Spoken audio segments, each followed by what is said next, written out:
কলকাতার লালবাজার যেন শেষ পর্যন্ত বুঝেই ফেলল। ভিসার মেয়াদ ক্যালেন্ডারের শেষ হয়ে গেলেও অনেকের কাছে সেটা নেহাতি একটা সাজেশন। আর সেই তালিকায় সবচেয়ে বেশি উঠে এসেছে বাংলাদেশ থেকে আসা এমন কিছু নাগরিকের নাম যারা বৈধ ভিসায় ভারতে প্রবেশ করলেও মেয়াদ শেষ হবার পর আর দেশে ফেরেননি। তাই এবার শুধু সতর্কবার্তা নয়, সরাসরি পদক্ষেপের পথে হাঁটছে কলকাতা পুলিশ। বিদেশি নাগরিকদের মধ্যে বিশেষ করে বাংলাদেশি এবং অন্যান্য বিদেশিদের অবৈধ অবস্থান শনাক্ত করতে তৈরি করা হয়েছে নতুন বিভাগ, স্পেশাল টাস্ক ফোর্স ডিপার্টেশন বা STFD। গত কয়েক বছরে কলকাতা এবং তার আশপাশের এলাকায় একের পর এক অভিযানে বাংলাদেশি নাগরিকদের গ্রেপ্তারের ঘটনা সামনে এসেছে। তদন্তে অভিযোগ উঠেছে তাদের অনেকেই বৈধভাবে সীমান্ত পেরিয়ে এলেও ভিসার মেয়াদ শেষ হবার পর আর বাংলাদেশে ফিরে যাননি, বরং ভুয়ো পরিচয়পত্র সংগ্রহ করে ভারতীয় নাগরিক হিসেবে বসবাস শুরু করেছিলেন। কিছু ক্ষেত্রে তাদের সঙ্গে আফগান নাগরিকদের নামও উঠে এসেছে। তবে সংখ্যার বিচারে তদন্তকারীদের নজরে সবচেয়ে বেশি এসেছে বাংলাদেশি ওভারস্টের ঘটনায়।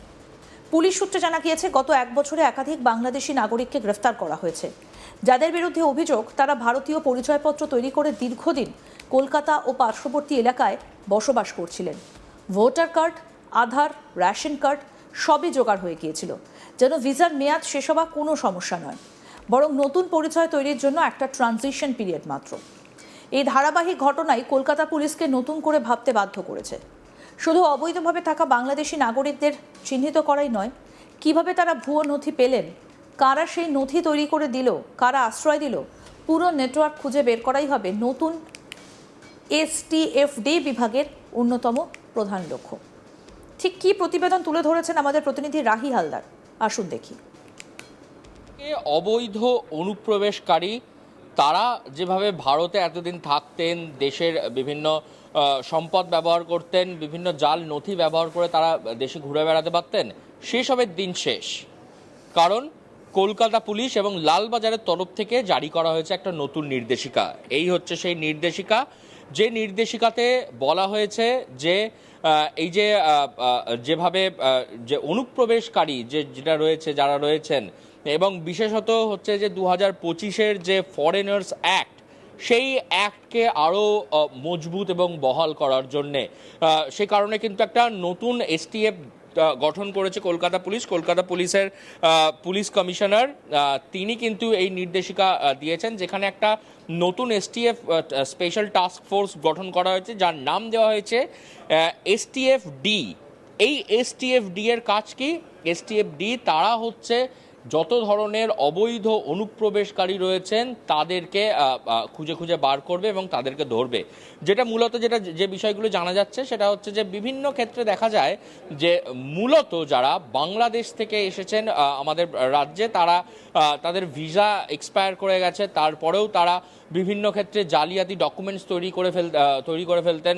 ভোটার কার্ড, আধার কার্ড তৈরি করে দীর্ঘদিন ধরে তারা ভারতে থাকতেন, দেশের মধ্যে থেকেই আমাদের দেশের সম্পদ ব্যবহার করতেন, এবং বিভিন্ন ক্ষেত্রে দেখা যেত সেই জাল তারা যে আইডেন্টিফিকেশন তৈরি করেছেন সেটা দিয়ে তারা এ রাজ্যে ব্যবসা বাণিজ্য পর্যন্ত করে চলেছেন। তো এই সবের দিন কিন্তু কার্যত শেষ হতে চলেছে, কারণ নতুন যে নির্দেশিকা যেটা রয়েছে কলকাতা পুলিশের, সেই নির্দেশিকায় কিন্তু স্পষ্ট বলা হয়েছে যে এই ধরনের সমস্ত বিষয়গুলিকে পর্যালোচনা, মানে তাদেরকে খুঁজে খুঁজে বার করার জন্যই কিন্তু নতুন স্পেশাল টাস্ক ফোর্স গঠন করা হয়েছে, যার নাম হচ্ছে STFD। এবং এই STFD সেটা হচ্ছে যে মানে তত্ত্বাবধান করবেন যে কোনো একজন DC মর্যাদার যিনি পুলিশ আধিকারিক রয়েছেন, ডেপুটি কমিশনার অফ পুলিশ, তারা কিন্তু এই হেড অফ STF-এ থাকবেন, STF এর মূল মাথা হিসেবে থাকবেন, এবং অফিসার ইনচার্জে থাকবেন হচ্ছে বিভিন্ন যা SB যারা অফিসার্সরা রয়েছেন, যারা হচ্ছে যে SB অর্থাৎ যারা ইনফরমেশন গ্যাদার করতে সাহায্য করেন, সেই সমস্ত যারা SB অফিসাররা রয়েছেন তারা কিন্তু থাকবেন হচ্ছে যে অফিসার ইনচার্জের এবং অবস্থায়, এবং ইনভেস্টিগেশন সেল থাকবে, এবং হচ্ছে যে ফরেনার্স এনকোয়ারি সেকশন এবং তাদের যে একটা সেল রয়েছে সেই সেলকেও কিন্তু কার্যকর করা হয়েছে এই এসটিএফডি এর সঙ্গে।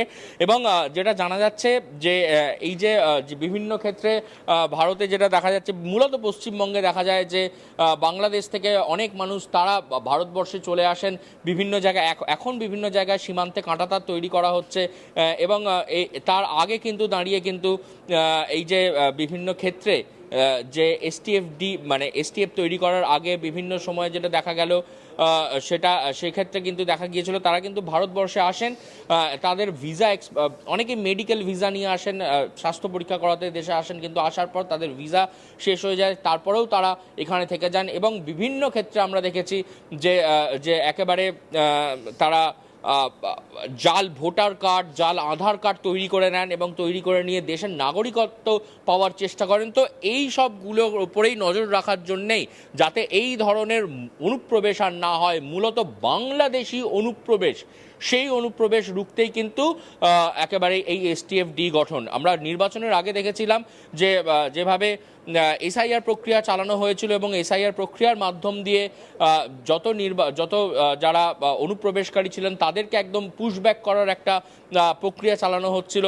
তার পরবর্তীতে যখন নির্বাচনের পর এখন রাজ্যে নতুন সরকার এসছে, সেই নতুন সরকারের আমলে কিন্তু একটা নতুন স্পেশাল টাস্ক ফোর্স গঠন করেছে লালবাজার, যার নাম দেওয়া হয়েছে এসটিএফডি। এবং এই এসটিএফডি কার্যত ডিটেনশন করতে চলেছে সমস্ত বাংলাদেশি অনুপ্রবেশকারীদের। নতুন এই বিশেষ টাস্ক ফোর্সের নেতৃত্বে থাকবেন ডেপুটি কমিশনার পদমর্যাদার এক আধিকারিক।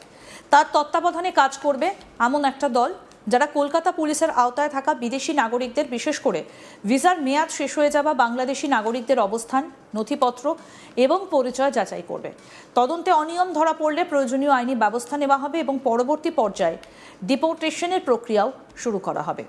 এই টাস্ক ফোর্সে থাকবে কলকাতা পুলিশের সিকিউরিটি কন্ট্রোল অর্গানাইজেশনের residential permit section, investigation cell, foreigners enquiry section এবং বেআইনি মাইগ্রেন্ট সেকশনের আধিকারিকরা। অর্থাৎ শুধু একজন বিদেশিকে শনাক্ত করাই নয়, তার ভারতে প্রবেশ থেকে শুরু করে ভুয়ো নথি তৈরির গোটা চক্র খুঁজে বের করাই হবে লক্ষ্য। এই পদক্ষেপ এমন এক সময় নেওয়া হলো যখন রোহিঙ্গা ও বাংলাদেশি নাগরিকদের অবৈধ অনুপ্রবেশে সাহায্য করা এবং অর্থের বিনিময়ে ভারতীয় পরিচয়পত্র তৈরি করে দেওয়ার অভিযোগে কেন্দ্রীয় তদন্তকারী সংস্থাগুলো একের পর এক অভিযান চালাচ্ছে। সম্প্রতি দেশের 13টা জায়গায় একযোগে তল্লাশি চালানো হয়েছে।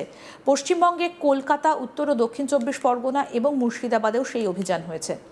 তদন্তকারী সংস্থার দাবি, তল্লাশিতে প্রায় 40 লক্ষ টাকা নগদ এবং প্রায় 180 গ্রাম সোনা উদ্ধার হয়েছে। প্রশ্ন উঠছে, কেন এমন পরিস্থিতি তৈরি হচ্ছে?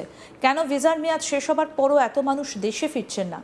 এর উত্তর খুঁজতে গেলে শুধু কলকাতা বা ভারত নয়, আন্তর্জাতিক অভিবাসন পরিস্থিতির দিকেও তাকাতে হয়। বর্তমানে বাংলাদেশি পাসপোর্টধারীদের জন্য বিশ্বের কোনো দেশ স্থায়ীভাবে ভিসা বন্ধ করে দেয়নি, কিন্তু বাস্তব চিত্র বলছে গত কয়েক বছরে বিভিন্ন দেশে ভিসা পাওয়া আগের তুলনায় অনেক কঠিন হয়ে উঠেছে। কোথাও আবেদন বাতিলের হার বেড়েছে, কোথাও নতুন আবেদন দীর্ঘদিন ঝুলে থাকছে, আবার কোথাও শ্রমিক নেওয়ার নীতিই বদলে গিয়েছে। এর অন্যতম কারণ মধ্যপ্রাচ্যের শ্রমবাজারে পরিবর্তন। বহু বছর ধরে বাংলাদেশি শ্রমিকদের অন্যতম বড় গন্তব্য ছিল সংযুক্ত আরব আমিরশাহী, সৌদি আরব, কুয়েত, কাতার কিংবা মালয়েশিয়ার মতো দেশ। কিন্তু সাম্প্রতিক সময় বিশেষ করে সংযুক্ত আরব আমিরশাহীতে ভিসা নীতিতে কড়াকড়ি দেখা দিয়েছে। রাজনৈতিক এবং নিরাপত্তাজনিত উদ্বেগ, সামাজিক যোগাযোগ মাধ্যম, বিভ্রান্তিকর প্রচার এবং তথাকথিত ফ্রি ভিসার অপব্যবহারের অভিযোগে নতুন ওয়ার্ক পারমিট এবং সাধারণ ট্যুরিস্ট ভিসা ইস্যু আগের তুলনায় কঠোর হয়েছে।